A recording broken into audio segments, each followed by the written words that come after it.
دریا ہوتے تھے تو آپ صلی اللہ علیہ وسلم کے پاس تو مال تھا ہی نہیں.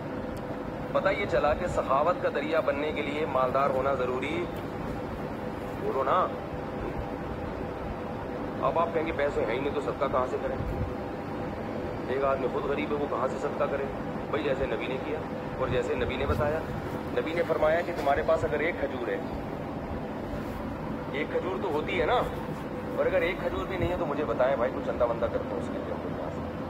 وہ ایک چور گیا نا کسی کے گھر میں، کچھ مل ہی نہیں رہا تھا. چور نے 50 روپے نکالے، اس بندے کو اٹھایا، بولا یار یہ رکھ. تو ایک کھجور تو ہوتی ہے بھائی سب کے پاس. تو صرف ایک کھجور ہے، اس سے زیادہ مسکین دنیا میں کوئی بھی نہیں ہے. تو فرمایا کہ آدھی کاٹ کے خود کھا لو اور آدھی صدقہ کرو. فاتقوا النار ولو بشق تمرہ. اور قربان جاؤں محمد صلی اللہ علیہ وسلم کی تعلیمات پہ. فرمایا یہ بھی نہیں ہے، اگر کھجور بھی نہیں ہے، فاقے ہو رہے ہیں، تو پھر کیا ہے؟ صدقے کا مقصد دوسرے کی حاجت پوری کرنا، اس کو خوش کرنا نا. تو فرمایا ان تلقى اخاك بوجه طلیق. مسکرا کے بات کر لو لوگوں سے،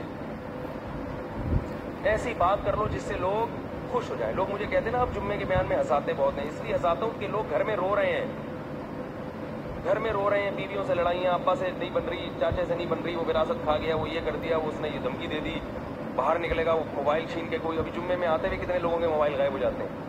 روتا روتا مسجد میں آ کے دریا ہوتے تھے.